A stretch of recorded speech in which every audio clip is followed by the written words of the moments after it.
There are two things M Consulting Prep is famous for. One is a thorough McKinsey PST guide broken into question types. Without going into that granular level, any guides, tips, and tricks are just vague and cliche. How many times have you heard people telling you to do more math, to read more, to practice more? The second thing we are famous for is the set of easy-to-follow video tutorials on YouTube. Many case interview concepts are not that hard. They are just too difficult to explain through text.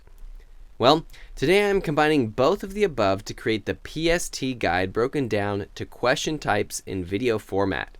We will start the series with the most common question type, accounting for about 40% of the McKinsey PST and almost 100% of the BCG potential test. I call these the reading facts questions.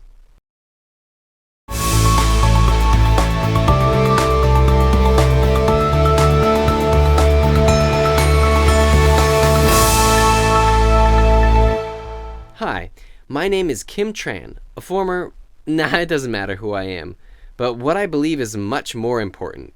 Check out my philosophy on tackling the McKinsey PST through this video link. For now, let's get started. What are reading facts? Well, if you watch this video about the Consulting Industry 101, you would know that everything we do in management consulting is based on facts. Facts are the center from which all hypotheses, all analysis, and all conclusions start. Questions in the McKinsey PST surround these principles and concepts. Some questions ask for a logical conclusion from facts. Some ask for root causes that explain the facts. But the question type reading facts we are talking about today is solely and wholeheartedly about facts. That's why I call it reading facts. Reading facts questions on the McKinsey PST are usually asked in one of the following formats.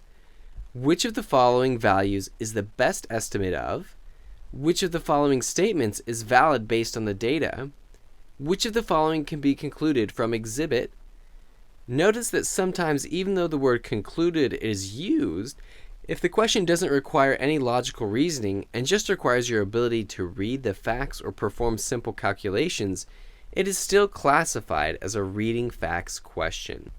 Before this gets too complicated, let's bring an example into the conversation.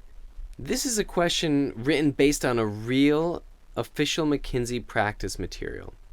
You are given this table about recent sales and growth data of various business lines of an example company. The question asks, which of the following statements is valid based on the data above? Here are 4 choices. You have 2 minutes, starting now.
Well, how did it go?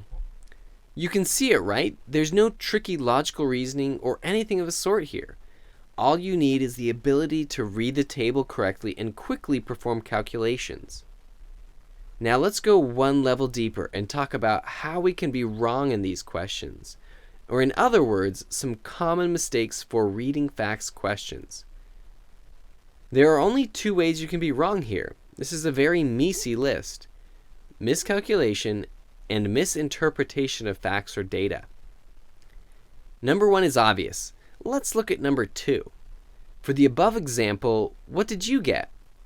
The correct answer is, drumroll please,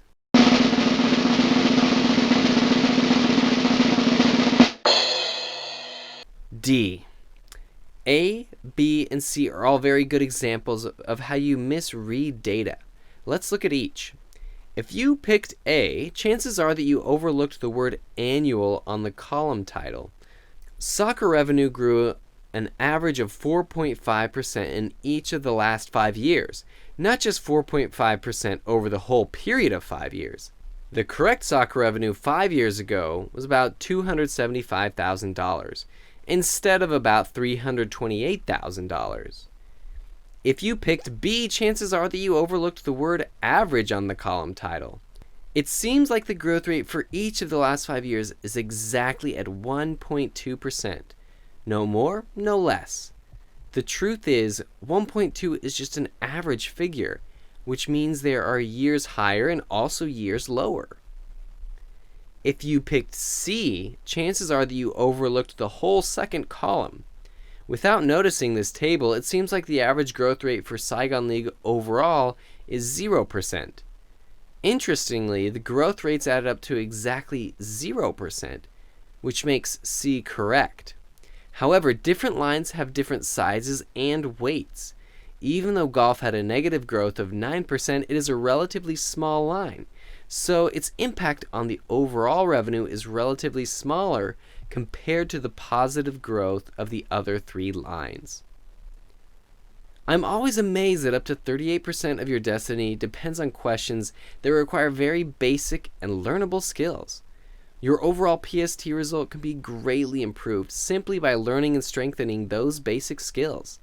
So there's not many secrets on how to get better in these questions. It really all comes down to three things. Number one, calculation. This is so important. First, because most people pass or fail the problem-solving test on just 1 or 2 questions margin. So being absolutely mistake clean is very different from just mostly accurate. Second, even if you make no calculation mistakes, the ability to do it quickly can save you a ton of valuable time for other questions. When I was in your shoes getting myself ready for the PST and case interview, I was actually really comfortable with this. I knew that I could be great in this area. Of course, there are a few tricks here, and they are to apply shortcuts to do math more smartly. But at the end of the day, if I put in the work, that muscle will get stronger. In a separate video on math, I'll explain an in-depth study plan for this. Here, let me introduce to you a habit in daily life I want you to pick up. It is to always challenge yourselves with whatever math problem you can think of and mentally solve it. Examples? You're watching this video. What percent of the length has passed by? You're buying groceries. What's the total cost? What's the average price per item? You're filling gasoline. If the price per gallon goes down 15 cents, how much would you save? You're watching a basketball game and the score was 17-13. How many points does the leading team have to score to double the other teams? You're sitting in a classroom. If the professor were to spend a whole session talking to each individual student, how much time does he have for each? You're driving home from school. What's the average speed in miles per hour, in miles per minute, and in minutes per mile? If you always have this mindset, you will be amazed by how much practice you can get seamlessly without taking any time from your busy schedule. Number 2, exhibit chart table reading. Like we talked about earlier, consulting is a data-driven world. Data is the central piece of everything we do. And when it comes to data, it's only valuable and informative when presented in a visualized and intuitive way. That's why exhibit, chart, and table are so popular. No surprise, you will see and work through tons of them in the PST. It's the consultant's job to make exhibits as easy to follow as possible. In fact, most of them are pretty straightforward. When you get the hang of it, it will become a second nature. You perceive the information and meaning even without thinking about it. But until then, let's do tons and tons of practice. And I'm here to show you just how you can.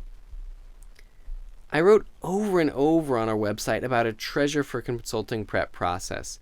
It's the insights and publications of various consulting companies. Let's go to one together. So, I log into the McKinsey website. Here on the big menu, the Insights and Publications section, go ahead and click on that. Okay, here we are. Yeah, you can totally tell consulting is such a passion of mine. After so many years, it still feels extremely exciting each and every time I visit this treasure. I get to read consulting stuff written by consultants and presented in the consulting way.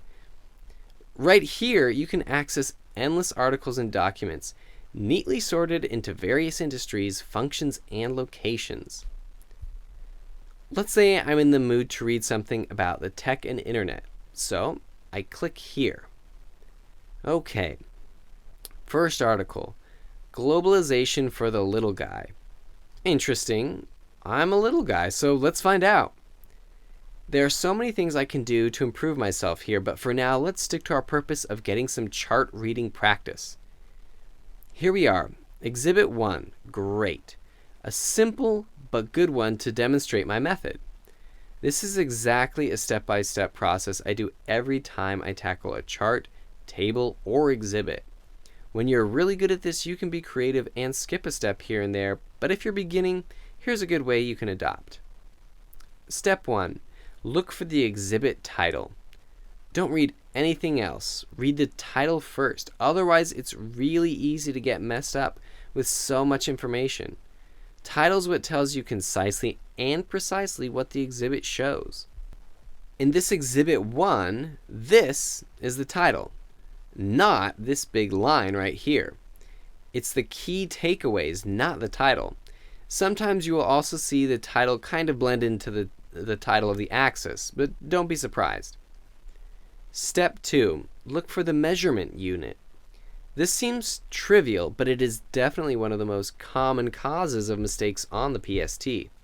Usually this is stated very clearly in the title or placed neatly near the title. Step 3. Read and comprehend. Oops, no, sorry, just read and know what's there. This is where there's a minor difference between reading charts in real life versus in the PST. As consultants and as business people in general, we like to read charts, grind it, and depict as much meaning out of it as possible. But in the PST, you don't have time for that. In this Exhibit 1, if I were to get this in a PST, here's how it would go in my mind. Okay, this chart shows how many millions of users of various social platforms have. We have Facebook, YouTube, WhatsApp, LinkedIn, basically most of the major ones. Done. And that was it. Time to move on. Step 3.5. This is the extension of Step 3. If charts are straightforward like this Exhibit 1, you don't need this. But if it's a little bit more complicated, this Step 3.5 is a nice one. So Step 3.5, make connections, or in some cases clarify no connection, of various aspects between various charts shown. Exhibit 2 is a little bit more complicated, so let's use it to demonstrate. Okay. First, notice the left chart shows the number of SMEs and the right-hand side chart breaks down the percentage of fans. So careful, no connection here. Chasing down the footnote of the right-hand side chart, we know there are 64.1 million fans. So whatever percentage above applies to that. The footnotes also let us know it's 2015. Okay, these however many fans are from this however many SMEs. Again, notice that I don't try to comprehend the content of the data much.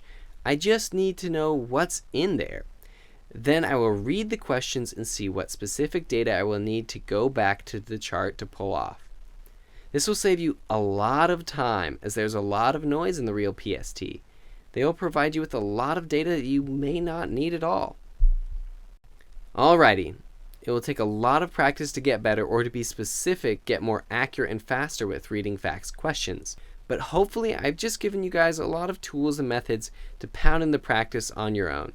Don't forget to visit our website for some free practice questions just on reading facts. See you in other video tutorials on various question types of the PST. In my opinion, it's much better to get good at all question types first, before putting all together in complete sets. At Management Consulting Prep, we believe everybody can make it to consulting. Are you a believer?